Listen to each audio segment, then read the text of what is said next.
Nous sommes toujours heureux de nous retrouver, d'être ensemble, surtout après une semaine où nous ne nous sommes pas rencontrés. Chacun avait ses responsabilités. Alors, c'est une bénédiction pour moi d'être parmi vous ce matin. Aujourd'hui, il serait bien que nous puissions méditer sur la bonté. Est-ce que nous nous considérons comme quelqu'un de bon? Chacun a le temps de penser. Est-ce que nous sommes bons, des êtres bons?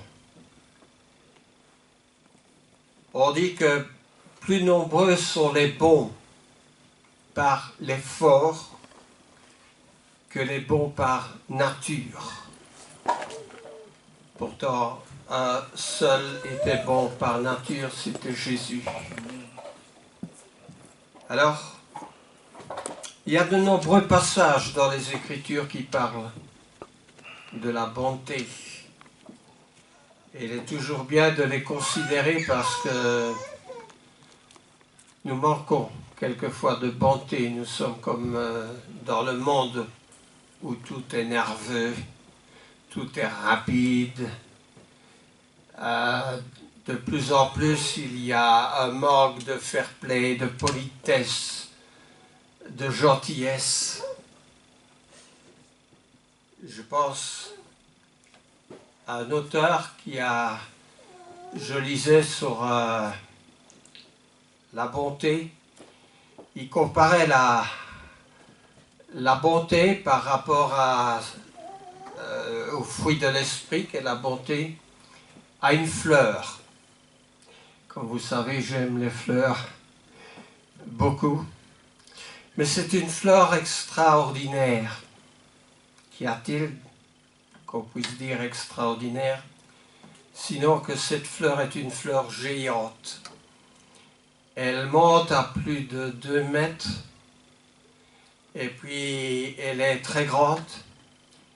Elle ne fleurit à peine que pendant 24 heures, et il y a beaucoup de curieux qui vont pour voir cette fleur. Quand c'est quelque chose qui est une curiosité, il y a toujours du monde. On prend le cas du Tour de France en ce moment, il y a des foules qui se déplacent pour voir les cyclistes. Mais cette fleur a quelque chose de commun, c'est-à-dire c'est son odorat. Et cette fleur est appelée Banga Bangai, pas Bangu, hein, Banga.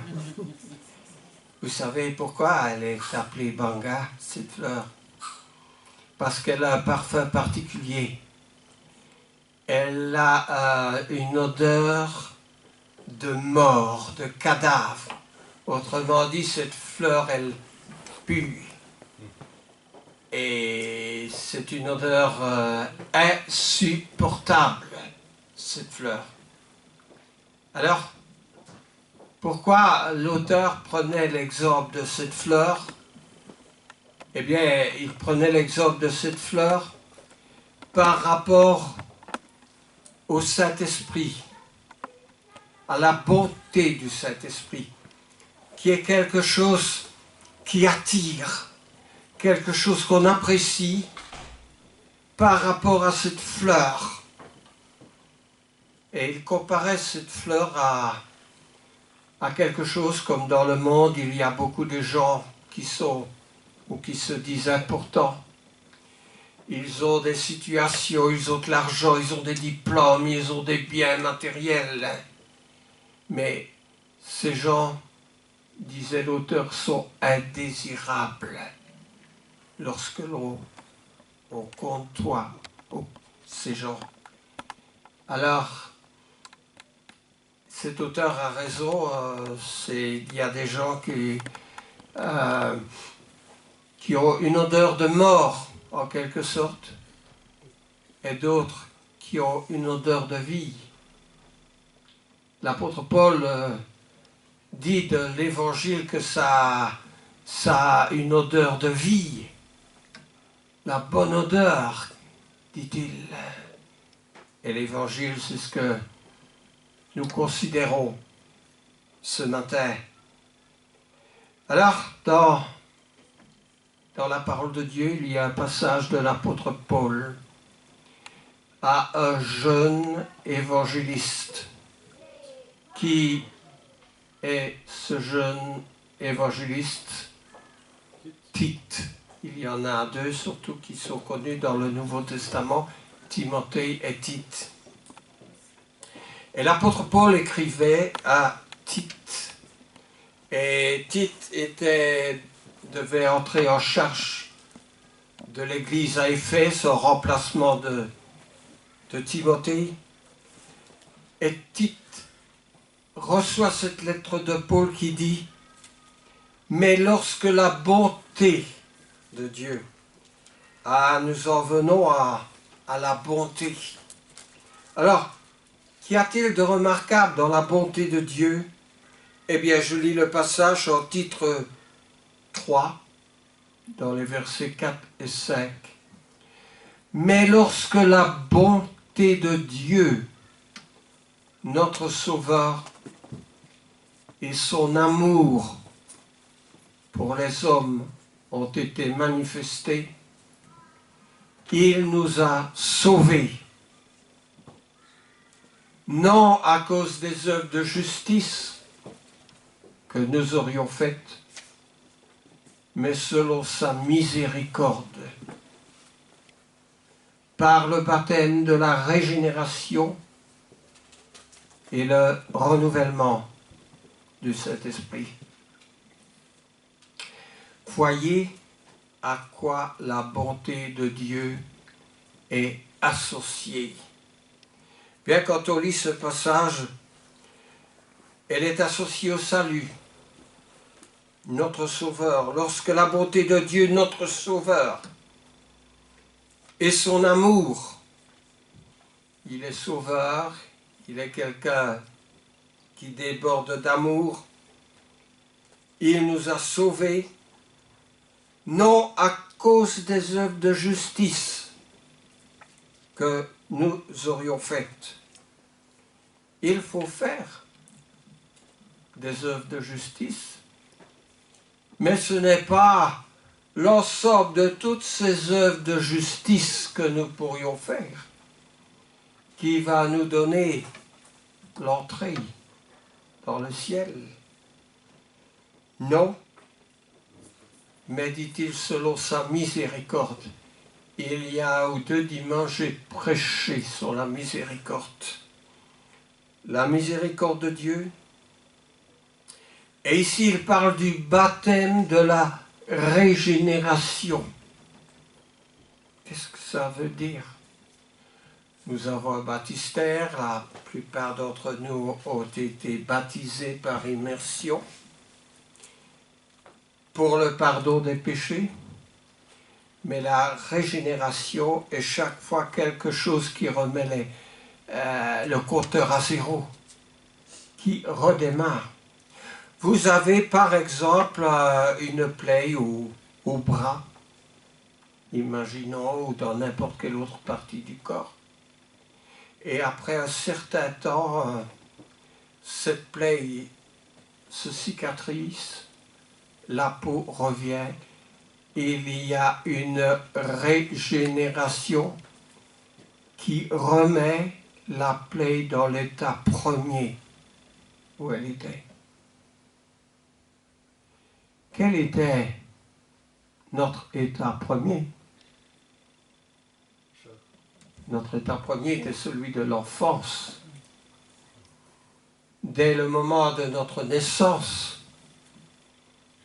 C'est pour cela que nous ne baptisons pas les bébés, parce que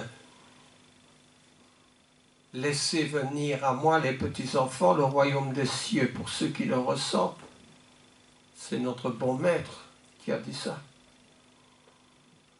Le baptême dans la Bible est pour la rémission de péché. Quel péché peut avoir commis un bébé ou un enfant?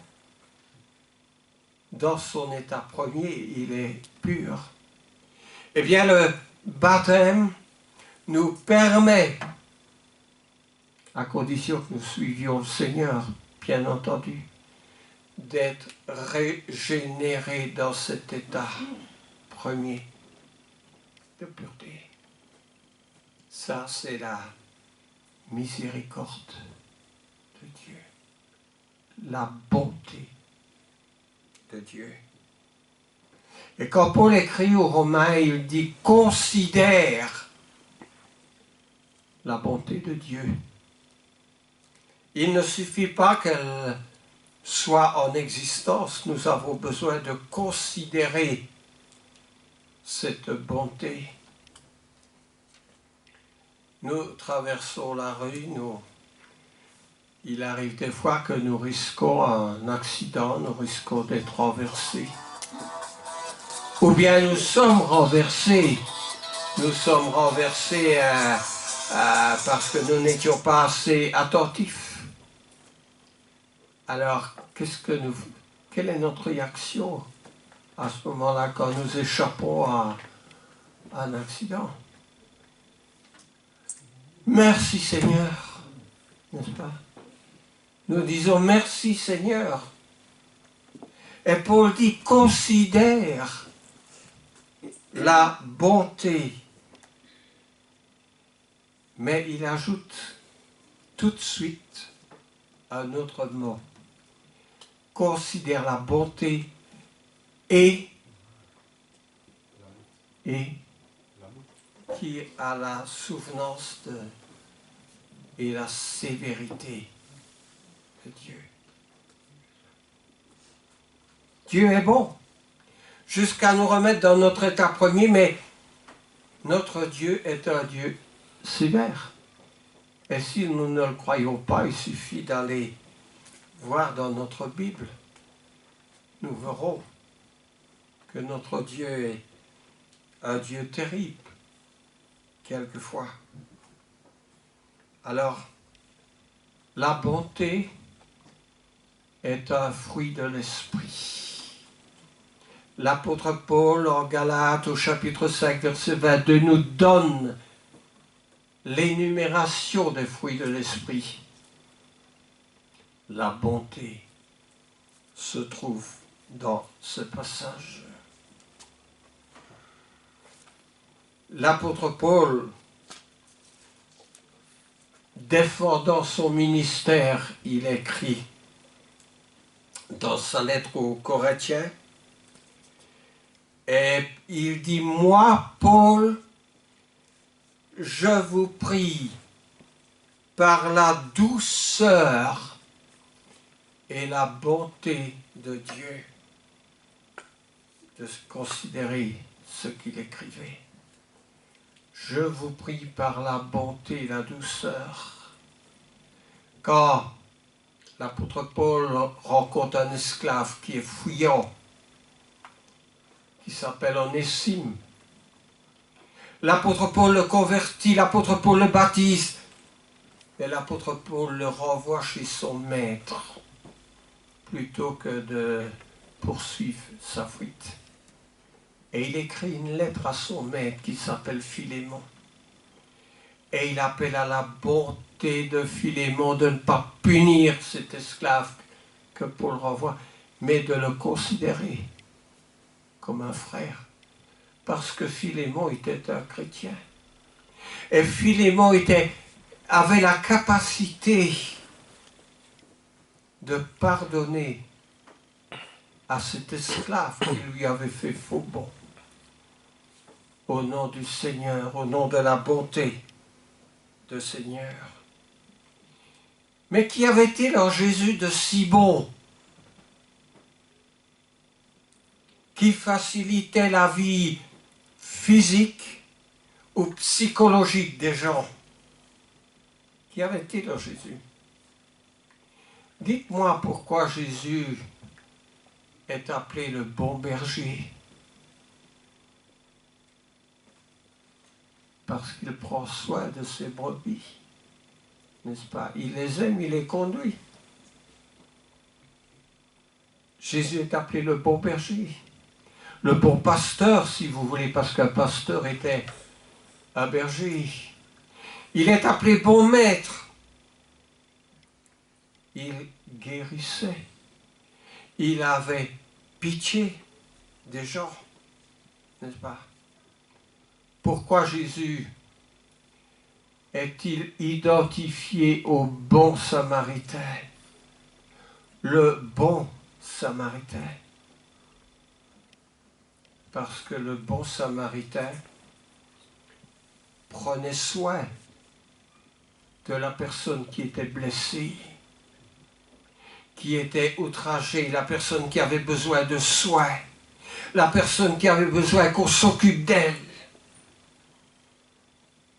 Et Jésus va au-delà, dans sa parabole, les frais qu'occasionne la chute, la souffrance de ce Samaritain. Eh bien, Jésus prend les frais à sa charge.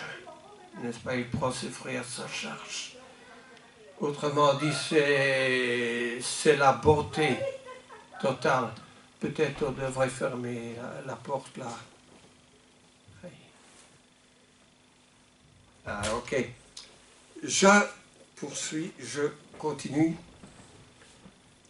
Alors, quand on va dans l'évangile de Luc au chapitre 6, alors je rappelle Matthieu, Marc, Luc et Jean, c'est ce qu'on apprend aux enfants dans leur classe pour mémoriser les livres du Nouveau Testament.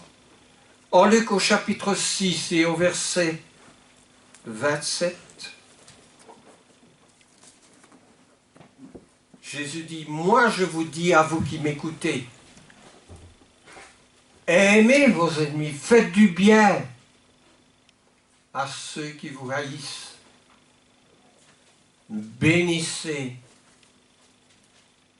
ceux qui vous maudissent, priez pour ceux qui vous maltraitent.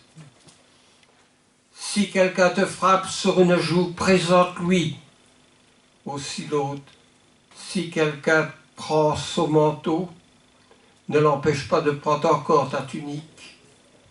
Donne à quiconque te demande et ne réclame pas ton bien à celui qui s'en empare. Ça, c'est peut-être la chose la plus compliquée, la plus difficile pour nous. C'est de donner, c'est de partager. N'est-ce pas? Oh, il est facile de partager un morceau de chocolat. Mais quand le bien que nous devons partager est plus conséquent, et cherchons à donner à ceux qui ne peuvent pas nous le rendre. Parce que souvent dans le monde, nous donnons pour recevoir en retour. Mais ça, ce n'est pas la bonté de Jésus de donner pour recevoir en retour.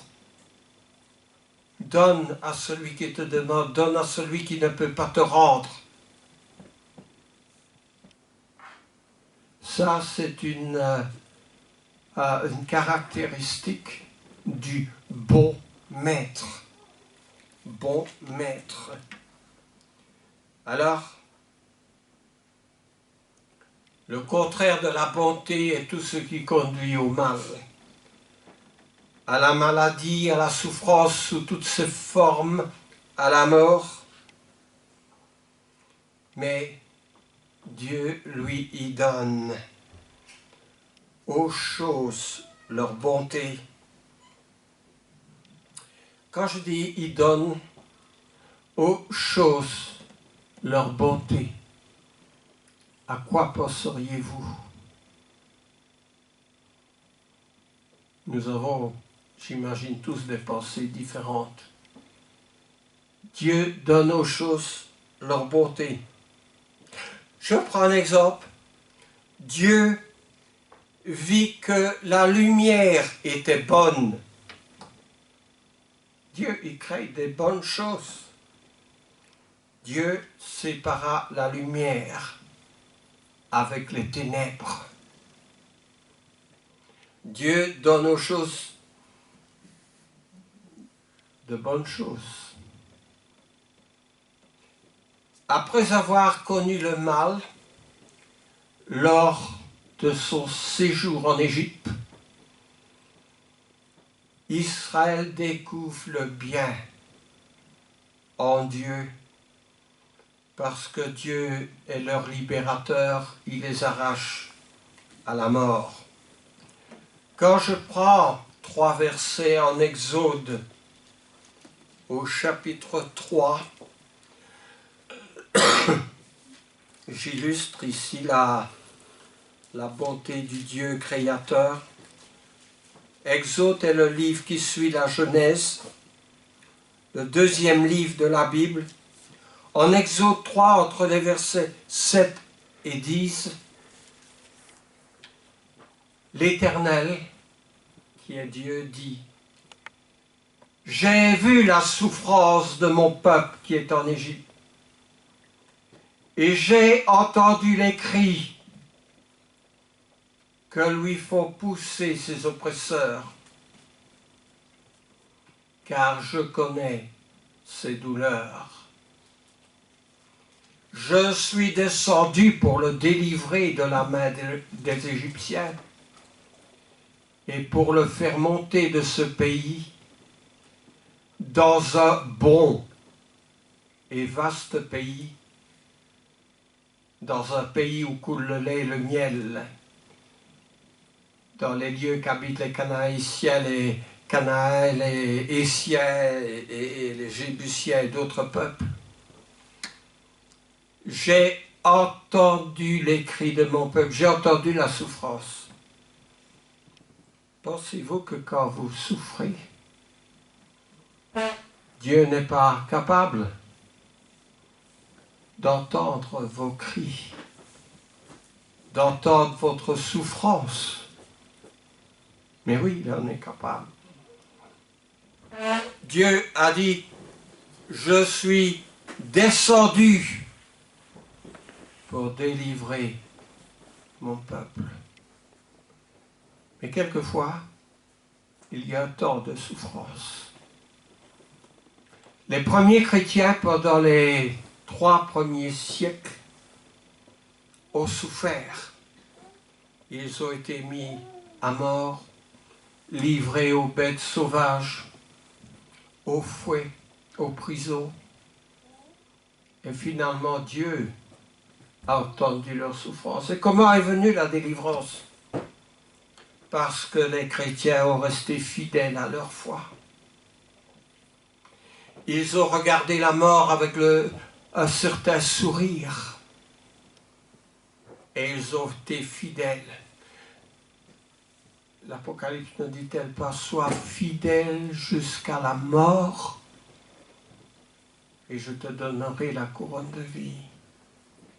Après 3 siècles, leur souffrance a pris fin. Après 430 ans d'esclavage en Égypte, l'esclavage et la souffrance a pris fin pour Israël. Dieu ne nous promet pas de ne pas connaître la souffrance. Nous sommes sur terre dans une vallée de larmes. Et il y aura des situations incontournables où nous serons obligés de passer par des moments difficiles. Mais sois fidèle jusqu'à la mort. Dieu est bon. Hein? Ce n'est pas dans ces moments de souffrance qu'il faut se détourner de lui, qu'il faut le haïr. Alors, chaque action de Dieu est accompagné comme un médicament avec une notice. Qu'est-ce que je veux dire par là? Vous allez à la pharmacie, vous achetez un médicament que votre médecin vous prescrit. Toujours quand vous déballez ce médicament, quand vous ouvrez la boîte, vous avez une notice. Ce qu'il faut faire, ce qu'il ne faut pas faire, à quoi vous devez prendre attention. Dieu accompagne sa bonté avec une notice. Je prends Deutéronome au chapitre 4. Alors Genèse, Exode, le Deutéronome est le 5e livre de notre Bible. Au chapitre 4 et au verset 39 et 40, alors ces deux versets disent ceci. J'ai pris une nouvelle Bible parce que l'ancienne devient presque illisible. Alors, je lis les versets 39 et 40. Dieu dit à son peuple d'Israël, « Sache donc en ce jour et retiens dans ton cœur que l'Éternel est Dieu, en haut dans le ciel et en bas sur la terre, et qu'il n'y en a point d'autre. Et observe ces lois et ces commandements que je te prescris aujourd'hui. » Pourquoi? Afin que tu sois heureux, toi et tes enfants après toi, et que tu prolonges désormais tes jours dans le pays que l'Éternel ton Dieu te donne. Ça, c'est la notice de Dieu. Dieu est bon, mais Dieu donne ses ordonnances, ses commandements. Pourquoi? Afin que tu sois heureux. Nous devons prendre ces ordonnances de Dieu, non pas à la légère.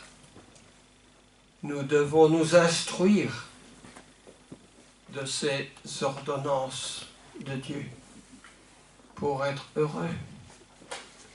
Nous nous devons de les enseigner à nos enfants quand vous en aurez. Le jour où vous en aurez, afin que ces enfants plus tard soient heureux. Nous avons 3 enfants dans lesquels nous avons enseigné ces choses. Ils ont grandi avec ces choses, ils sont heureux aujourd'hui.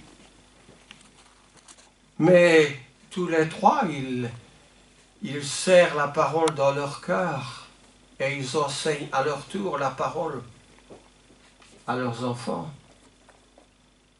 Si les enfants n'avaient pas vu leurs parents qui aimaient la parole, qui enseignaient la parole, qui partageaient la bonté de Dieu, nous n'avons pas la garantie qu'aujourd'hui ils seraient dans le bonheur et dans la foi. À l'expérience du péché suit l'existence du malheur. Et Israël, plus tard, en désobéissant, a expérimenté le malheur. J'ai quelques versets en Osée. C'était un prophète. Au chapitre 2, je lis pour vous entre les versets 2, entre les versets 10 et 16. Voici, je lis. Elle n'a pas reconnu que c'était moi. Il parle de son peuple, qui lui donnait le blé, le mou et l'huile. Il en a consacré au service de Baal l'argent et l'or que je lui prodiguais. C'est pourquoi je reprendrai mon blé en son temps et mon mou dans sa saison. Et j'enlèverai ma laine et mon lin qui devaient couvrir sa nudité. Et un peu plus loin, je ferai cesser ses joies, ses fêtes, ses nouvelles lunes. Au verset 15, je la châtierai pour ces jours où elle encençait les Baals, où elle se parait de ses anneaux et de ses colliers, allait après ses amants et m'oubliait, dit l'Éternel. C'était la période de prostitution de son peuple. L'Éternel n'a pas aimé ça, l'Éternel a puni son peuple. Et l'Éternel pourrait aussi cesser ses bénédictions si nous nous détournions de lui.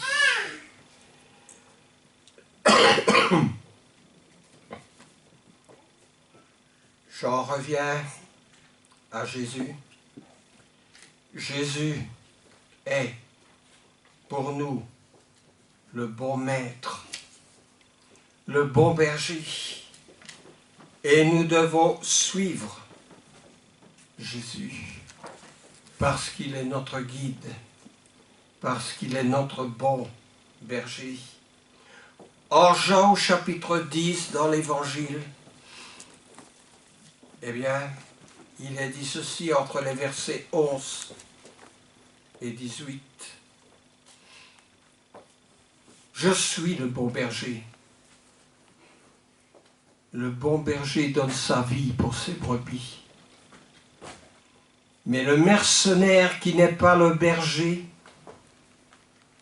et à qui n'appartiennent pas les brebis voit venir le loup, abandonne les brebis et prend la fuite.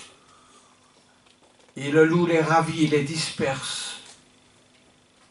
Le mercenaire s'enfuit parce qu'il est mercenaire et parce qu'il ne se met point en peine des brebis. Je suis le bon berger. Il y a beaucoup de mercenaires aujourd'hui qui se sont introduits. Les mercenaires sont ceux à qui l'on paye pour obtenir des services. Jésus dit, je connais mes brebis et elles me connaissent. Comme le Père me connaît, comme je connais le Père. Et je donne ma vie pour mes brebis. La bonté de Dieu, la bonté totale. Une immense bonté. J'ai encore d'autres brebis qui ne sont pas de cette bergerie. Celles-là, il faut que je les amène. Elles entendront ma voix et il y aura un seul troupeau, un seul berger. Quand Jésus parlait, il n'y avait que la maison d'Israël qui était son troupeau. Mais Jésus va mourir et il va donner sa vie. Et comme Jésus dit, j'ai encore d'autres brebis. Quelles étaient ces autres brebis? Nous en faisons partie aujourd'hui. C'était le troupeau du monde entier, dans laquelle il en a fait un seul troupeau pour un seul berger. Le Père m'aime parce que je donne ma vie afin de la reprendre. Ça, c'est la bonté de Dieu. Je donne ma vie afin de la reprendre. Pourrions-nous donner notre vie? Dieu seul sait. Soyons fidèles. Dieu a toujours été un Dieu de prévenance. Nous l'avons vu en Israël, il a donné la délivrance, mais il a aussi donné ses avertissements, ses commandements, pour que les gens soient heureux. Mais si on se détourne, si on méprise ses commandements, le bonheur ne se trouve pas du côté de ceux qui ont fui, de ceux qui ont renié le Seigneur. Le bonheur est pour ceux dont l'Éternel est Dieu, dont Jésus est le Sauveur. Je frappe du Jésus. Je frappe. Si quelqu'un entend ma voix et ouvre la porte, je viendrai chez lui. Nous mangerons ensemble. Alors, est-ce que nous voulons partager avec le Seigneur notre repas? Que Dieu bénisse sa parole. Amen. Amen.